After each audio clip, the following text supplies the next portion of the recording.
survival of any TV show is determined by a wide range of unpredictable factors, including budget constraints, scheduling conflicts, audience numbers, and critical reception. No show is safe, and the rate at which many TV series have been receiving the axe recently, it's safe to say it's only getting harder to keep them alive. So with that in mind, I'm Ellie for What Culture here with 10 TV shows that just got cancelled. Number 10, The Flight Attendant. A whip-smart dark comedy based on the same titled novel, The Flight Attendant was cancelled in January of this year, despite a 2-season run heavily praised by critics and a career best turn from The Big Bang Theory's Kaylee Cuoco. The story of an alcoholic flight attendant who moonlights as a CIA informant after the mysterious death of a passenger, the show was simultaneously hilarious and macabre, a brisk mystery wrapped in a drama about personal identity and existentialism. Despite its many highs and thematic bite, though, The Flight Attendant was grounded before season 3 could take off. Though its second season tied up many loose ends, it's still a shame that we won't be seeing Cuoco and her secretive allies in action again. This was a show that was just getting started. Number 9, The Great. The Great ran for 3 seasons, procuring wide critical acclaim during its run and a string of Emmy nominations, primarily for stars Elle Fanning and Nicholas Hoult. But Hulu announced we wouldn't be getting another season in the back end of 2023. Following the on-again, off-again relationship of Russia's Catherine the Great and Joseph III, The Great balanced speculative historical melodrama with riotous laughs, sex appeal, and acute social satire. All of it brought to life by a host of increasingly brilliant performances. It's refreshing to know that this particular show ended its run with a strong finale, drawing many of its various plotlines to an effective close. But even so, The Great's hilarity, thrills, subversive plot twists, and entertaining cast work will be sorely missed going forward. We could have watched another dozen seasons of this twisted love story. Number 8, Rabbit Hole. Kiefer Sutherland's return to the small screen saw him cast as a corporate spy framed for murder and thrust into a massive government conspiracy. And if that sounds familiar, that's because there's no part of this one-season show that isn't at least trying to riff on Sutherland's beloved previous outing, 24. With its wonky first season, Rabbit Hole did little to get anyone on side. Its one-note characters and techno-thriller jargon making its thrills feel more tepid than anything. Though it's worth noting that Sutherland, bless his heart, is giving it his all. Yep, this Paramount Plus dud had 1 season and cancelled written all over it, so it wasn't much of a shock when it was axed in November 2023, most likely due to its low audience numbers. There's a chance it could have found itself going forward. 1 season isn't really enough to judge an entire show's future, just look at Seinfeld. But Rabbit Hole never felt like a hit. Number 7, American-Born Chinese. American-Born Chinese was something truly special, an innovative, genre-bending fantasy action with a brilliantly entertaining premise, an affecting coming-of-age narrative, and Michelle Yeoh as an ancient god from East Asian mythology. I mean, what more could you want? Tragically though, for all its highs, American-Born Chinese aired just the 1 season before Disney Plus gave it the axe. This feels odd given the popularity of its cast and its vital representation, though a silver lining can be found in the fact that producers 20th Television are hoping to shop it to another network for more seasons. Until then, American-Born Chinese will remain a one-shot and done affair, the tale of a teenager whose thrilling journey to prophetic hero was cruelly cut short. Hopefully some other studio picks it up down the line, but it was clearly just getting started. Number 6, SEAL Team.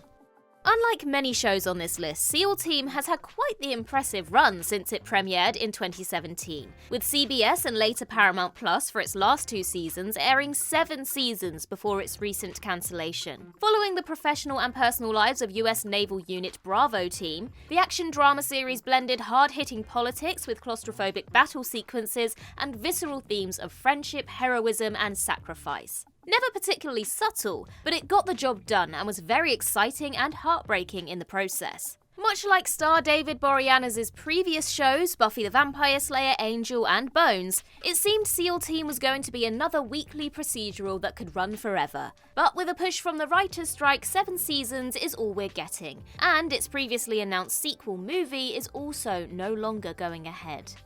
Number 5, Minks. This one was just cruel. After airing on HBO Max for its first season, the brilliant comedy Minks was cancelled whilst its second season was in early development. Luckily, it was saved by Starz, who released its second season before, you guessed it, cancelling it again. An amazingly funny look at feminism in the 70s, Minks followed a writer who teamed up with an adult entertainment publisher to create a women's erotic magazine, and the results were amusing and surprisingly moving, anchored by its two electric leads. Minks had all the makings of a cult favourite and certainly had plenty more stories to tell, but Starz seemed to disagree. Unlike the other shows on this list though, this one hurts doubly, a rare hit that was cruelly axed more than once by two different networks. Talk about false hope. Number 4. Schmigadoon.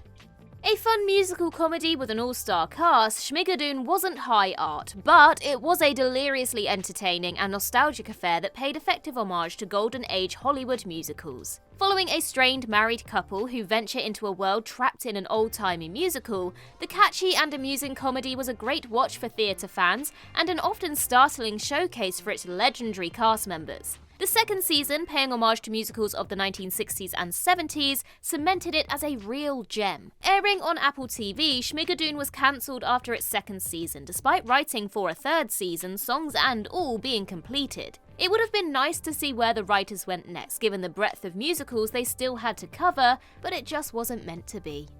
Number 3. Lucky Hank. After the success of Better Call Saul and his ever-increasing public popularity, it sure felt like Bob Odenkirk's return to the small screen was destined to a lasting hit. Unfortunately, Lucky Hank was the victim of AMC budget cuts, cancelled after just one painfully short season. A brilliant comedy drama in which Odenkirk stars as a jaded writer and college professor in the midst of a volatile midlife crisis, Lucky Hank was grounded by a staggering cast and touching humanity and could have comfortably run for many more years to come.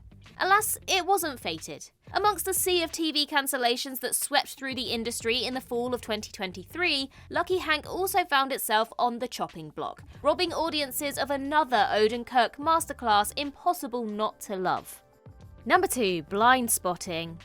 A small-screen spin-off to the movie of the same name, Blindspotting was a daring sequel that followed single mother Ashley, who must contend with an existential crisis and single motherhood. At once socially conscious, urgent and hilarious, Blindspotting benefited from a brisk pace and sharp dives into hard-hitting drama, and even moments of impassioned slam poetry. It was a bracing, powerful affair, destined to stay the course considering its vast critical approval. But it wasn't meant to last, cancelled after its second season by Starz during the height of the SAG-AFTRA strike. Timely and daring, honest and amusing, Blindspotting deserved a full run of things, but it seems that Ashley's story will have to end here.